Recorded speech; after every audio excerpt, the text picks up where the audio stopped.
저는 죄에 빠져서 평안함이 없을 때 예수 십자가의 공로 힘입어 그 발 아래 엎드려 참된 평화 얻으면 주의 영이 함께함이라. 성령이 계시네 할렐루야 함께 하시네. 좁은 길을 걸으며 밤낮 기뻐하는 것 주의 영이 함께 함이라. 나와 동행하시고 모든 염려하시니 나는 숲의 새와 같이 기쁘다. 내가 기쁜 마음으로 주의 뜻을 행하는 주의 영이 함께함이라. 성령이 계시네 할렐루야 함께 하시네. 좁은 길을 걸으며 밤낮 기뻐하는 것 주의 영이 함께함이라. 세상 모든 욕망과 나의 모든 정욕은 십자가의 힘이 못을 받았네. 어두운 밤이 지나고 무거운 짐 벗으니 주의 영이 함께함이라.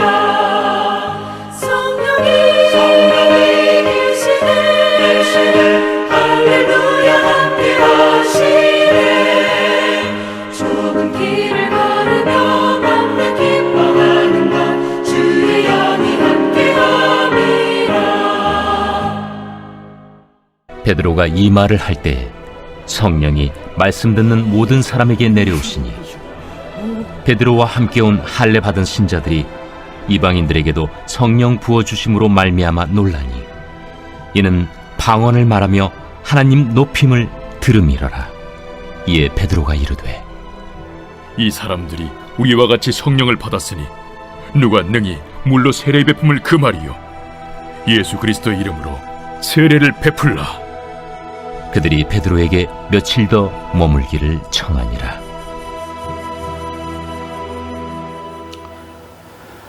안녕하십니까 대사신앙가족 여러분.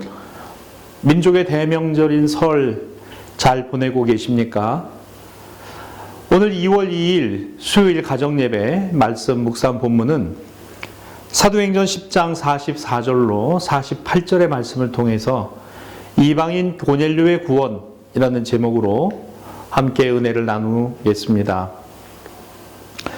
오늘 말씀은 베드로가 고넬료를 만나 성령의 깊은 감동을 받고 그때야 눈을 떠서 이방인을 향한 하나님의 오묘한 뜻을 깨닫게 되는 내용입니다. 그는 유대인이 아닌 로마의 군인, 이방인이었습니다. 유대인의 구원은 이상한 일이 아닙니다만 이방인의 구원이 소개된 것은 일반적이지 않습니다. 이는 굉장히 중요한 의미를 지니는데요. 처음 교회였던 예루살렘 교회는 예수 신앙과 믿음 고백, 곧 그리스도시요 하나님의 아들이신 그분을 성령의 역사하심 안에서 전파하는 일로 시작하였으니 이를 기쁜 소리, 복된 소식, 즉 복음입니다. 그리고 이 복음이 이방인과 그 가정에서도 역사하는 능력이 되었다는 사실을 보여주는 것이 본문이라 할 수 있습니다. 이런 점에서 의미가 있다라는 것이죠. 고넬료와 그의 가정에서 일어난 이 사건은 예수 그리스도의 구원이 유대 구원을 넘어서는 만인 구원의 복음이라는 사실을 보여줍니다. 개인 고넬료의 회심과 구원, 곧 그 가정에 모여있던 모든 사람에게 나타난 하나님의 역사, 구원의 공동체, 이방인의 교회를 보여준다 할 것입니다. 예수 그리스도 구원의 복음은 차별함이 없는 하나님의 의입니다. 그렇습니다. 이것은 인간의 수단과 방법으로 이루어지는 것이 아닙니다. 왜 이방인의 구원입니까? 그렇다면 이렇게 되물어 볼 수 있죠. 그러면 유대인만의 구원이어야 하는 이유는 무엇입니까? 그리고 이 복음은 고넬료 개인에게서만이 아니라 그와 온 집안 사람들이 구원을 얻는 단초가 되었다고 성경은 기록합니다. 사랑하는 여러분, 신앙과 믿음은 나 개인에게, 우리 집안에만 국한되어 있는 것은 아닙니다. 지난주일 말씀을 나누며 우리는 멈춤이 아니라 자람이 되는 성장과 성숙, 부흥과 발전의 발판이 된다라는 사실을 알았습니다. 또한 성령의 역사는 예루살렘 교회에만 있었던 것이 아니라 고넬료와 그의 집에 있었던 모든 사람에게였습니다. 사도행전 10장 44절로 45절 본문 말씀을 보면 베드로가 이 말을 할 때에 성령이 말씀 듣는 모든 사람에게 내려오시니 베드로와 함께 온 할례 받은 신자들이 이방인들에게도 성령 부어주심으로 말미암아 놀랐다. 이렇게 기록되어 있습니다. 우리는 흔히 차이를 차별의 조건이라 생각하는 경우가 많습니다.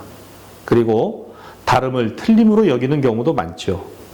하지만 하나님의 구원의 방식은 그렇지 않다는 사실을 보여줍니다. 오늘을 살아가는 교회 공동체인 우리들이 귀담아 듣고 생각해 보아야 할 말씀인 것이죠. 자, 이같이 고넬료 집안의 구원에는 바로 하나님 말씀의 선포와 들음이 있었다는 사실을 알게 됩니다. 그리고 하나님의 말씀을 들은 이들은 그 말씀을 따라 순종했으며 하나님의 말씀에는 무조건 순종하겠다는 신앙과 믿음의 결단 역시도 보입니다. 본문 44절을 다시 보면 그 시작이 바로 이 말 할 때에 라는 말씀으로 되어 있습니다. 결코 베드로의 말이 아닙니다. 베드로를 통하여 말씀하신 하나님의 말씀이었던 것이죠. 이 말을 할 때에 성령이 말씀 듣는 모든 사람에게 내려오시니 라고 되어 있습니다. 베드로를 통하여 하나님의 말씀이 선포될 때 바로 그 시간에 임하셨다는 것이죠. 사랑하는 신앙가족 여러분, 성령은 말씀과 함께 동시적으로 역사합니다. 잊지 마시기 바랍니다. 성령은 창작의 영이 아닌 창조의 영이시며 무속의 영이 아닌 하나님의 영이십니다. 결코 점치는 영이 아닌 거룩하고 복되시며 참되고 의이신 하나님의 영입니다. 여러분을 통하여, 여러분의 가정을 통하여, 우리 교회를 통하여 이 성령이 흘러 넘쳐가게 되기를 바랍니다. 또한 말씀을 읽을 때, 말씀을 필사할 때, 말씀을 묵상할 때 생명의 영, 진리의 영, 하나님의 영이 우리 모두에게 구원의 기쁜 소식이자 감격이신 예수 그리스도를 새겨내는 이와 같은 신앙과 믿음의 생활이 되시기를 주님의 이름으로 축복합니다. 기도하겠습니다. 사랑이 많으신 하나님 아버지, 이방인 고넬료의 구원을 오늘 말씀 속에서 살펴봅니다. 주님, 우리가 구원의 공동체요, 또한 구원의 통로인 신앙과 믿음의 고백들이 우리에게서, 우리의 가정 속에서 이어지게 하여 주옵소서. 나를 통하여, 또한 나 때문에 오늘 이 신앙과 믿음이 더욱더 귀하고 새로워지기를 원합니다. 주님, 오늘 우리의 가정이 이와 같기를 원하고 교회이기를 원합니다. 사랑하는 우리 믿음의 가정들 하나님께서 붙들어 주시고 구원의 놀라운 역사와 복된 소식을 전하기에 부족함이 없는 가정들이 되게 하여 주옵소서. 예수님의 이름으로 기도하옵나이다. 아멘.